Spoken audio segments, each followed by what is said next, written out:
Ciao nonna, che stai facendo? Il ragù per domani. Già ho preparato la base, adesso sto preparando le bracioline, anche se per il ragù era più adatto il lacerto per fare come carne.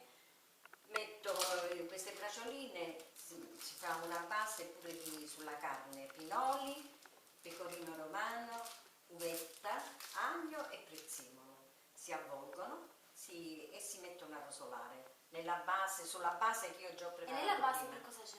C'è sedano, carota, cipolla, aglio, si rosolano con un po' di vino bianco, di vino rosso, poi si aggiunge un po' di passata di pomodoro e anche di conserva perché dà un tono più denso e più gustoso al sugo e deve cuocere per molte ore, 5-6 ore, quindi Quindi richiede richiede molto una tempo. lunga preparazione. Sì, una lunga preparazione e infatti il ragù è noto in credo in tutto il mondo. Infatti basta che ne parla Peppino De Filippo nella commedia sabato, domenica e lunedì, lo sanneggia proprio questo ragù. E quindi noi da piccole lo mangiavamo qua molto più spesso, perché a mio padre e a babbo piaceva e quindi mamma lo Adesso preparava. non lo mangi? No, adesso un po' meno perché abbiamo una certa età, siamo vecchietti. Finita? Finita, è logica. Fermata con gli stuzzicadenti, adesso la metto nel tegame, le metto nel tegame e le faccio rosolare. Poi Quanto aggiungo, tempo devono stare? beh, se volessi fare il ragù per bene dovrebbero cuocere 5-6 ore e questo in 2 ore è sufficiente. Sono pronte. Sì. Metto un po' di passata di pomodoro e metto anche un po' di lardo, che dà più sapore. Dà più sapore. Gustoso. Tutti lo mettono in lardo? No, è facoltativo, a chi piace, c'è anche a chi non piace o fa male, ma una tantum si può anche eccedere. E poi lì ho visto qualcos'altro in pentola. Che stai cucinando? Sto preparando dei polipetti per pranzo. Come mai questa pentola? Non è una pentola Perché è come più tutte? adatta, no, è la pentola di Crita, è proprio adatta per cuocere i polipetti. Polipetti, il ragù, io adesso avrei dovuto anche metterlo, il ragù farlo in una pentola come questa, però non ce Come l'ho. mai si usano Quindi, queste pentole? perché trattiene più il calore, cuoce più lentamente, il cibo viene più gustoso. Ho capito. Invece questi polipetti come si cucinano? Questi sono polipetti affogati. Si mette aglio, olio, prezzemolo, un po' di pomodoro, sale e si coprono ermeticamente e non si aprono più fino alla cottura perché si cuociono anche un po' con la loro acqua. E poi il sugo. Esistono vari modi per fare i polipi. Ci sta alla Luciana che sono proprio i napoletani. Il procedimento è quasi uguale, però si aggiungono le ulive nere di Gaeta e i capperi.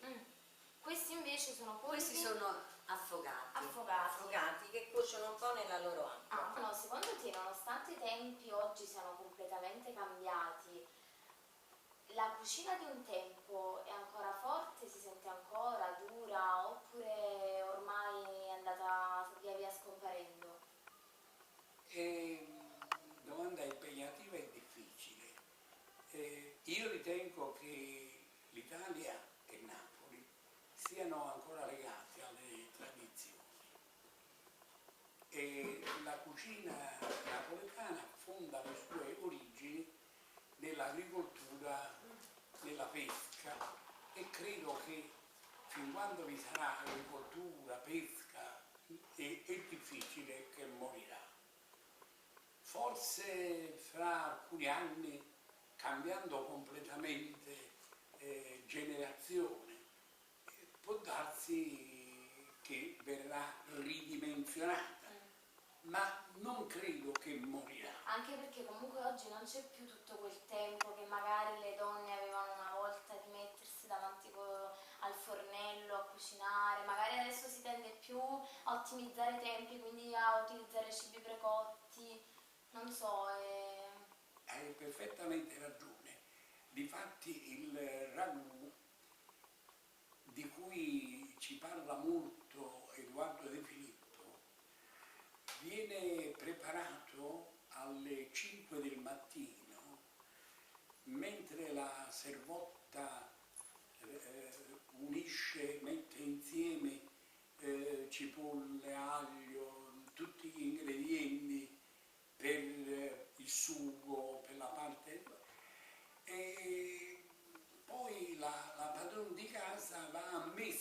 prima messa e questo ragù deve cuocere poi in un certo modo per 5 o 6 ore.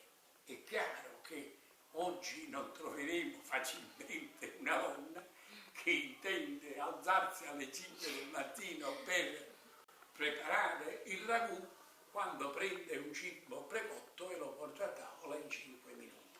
Però io dico che chi non osserva la tradizione perde, è un perdente, è un vincente quello che la conserva, questa la tradizione.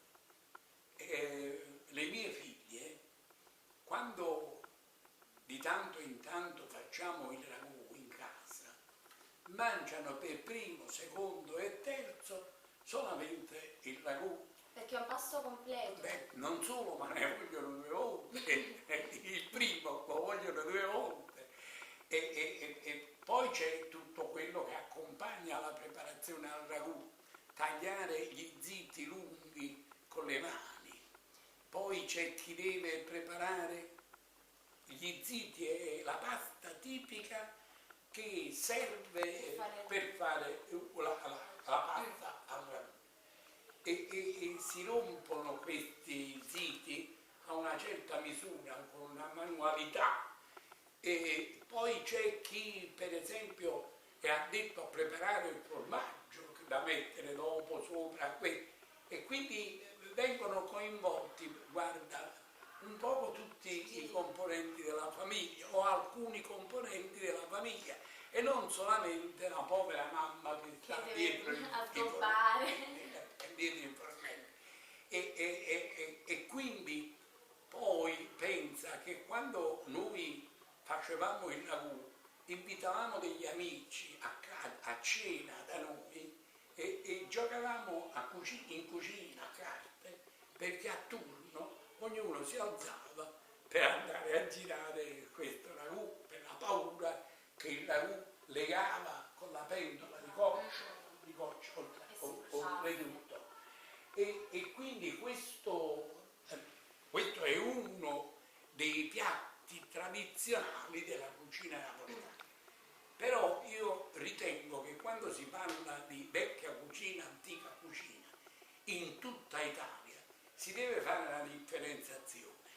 La cucina povera, la cucina tradizionale, perché la cucina tradizionale viene utilizzata in maniera diversa dalle famiglie meno abbienti e da quelle invece che hanno maggiori disponibilità. Per esempio, tornando al ragù, chi ha possibilità usa un solo pezzo di carne legata che mette nella pentola di coccio o di creta. Chi invece non ha questa disponibilità va dal macellaio e prende un po' di quello che costa di meno, la pancetta del maiale con le ossa, la cotica con un poco di lardo vicino. È come quando fai il brodo, puoi fare il brodo con l'osso di ginocchio e puoi fare il brodo con la carne. Allora il povero fa il brodo con l'osso di ginocchio e dice che è più saporito, e non è vero. Mancano i soldi per comprare la carne di primo taglio per fare il brodo, e così in tutte le altre cose. Il pesce, quando si sente parlare di la zuppa, il pesce fatto come si dice, con acqua e olio solamente, è un piatto che usavano i marinai, i pescatori, e mettevano nella teglia, mettevano aglio e olio, poi ci aggiungevano il pesce peggiore, il pesce meno buono del pescato, lo buttavano là dentro, aggiungevano l'acqua. E è vero che il pesce conservava maggiormente i sapori originali, però ovviamente non non è che aveva questa grande fragranza, questo grande odore. Quindi allora io dico, cucina tradizionale si divide in cucina povera e cucina veramente tradizionale. Però penso, per anche il esempio, povero non si fa mancare la cucina tradizionale. Ecco, questo è. E invece nel periodo della guerra, dove diciamo i cibi erano, penso, quasi tutti poveri, come ve la cavavate? Non è che noi eravamo tutti poveri, mancavano i prodotti essenziali, i prodotti primari, per cui dovevamo arrangiarci con quello che la nostra terra produceva. E io ricordo per esempio che era in grande uso il baratto, il baratto. Io portavo qualcosa al contadino, il contadino mi dava qualcosa della sua produzione. Per esempio le fave, non ricordo come si chiama, il guscio che contiene il frutto, la fava, veniva da noi, questo lo ricordo benissimo perché l'ho mangiato con un coltello pulita, quella peluria che sta dentro, tolto qualche filacciolo, tagliata e bollita, poi un qualche pomodoro, un po' di olio, un po' di... Il ragù e i polipetti sono pronti, il ragù lo lasciamo per domani, i polipetti sono pronti da mangiare. Volete assaggiarli? Sì, io un po' Intingere un po' Io un un po' crostino? così.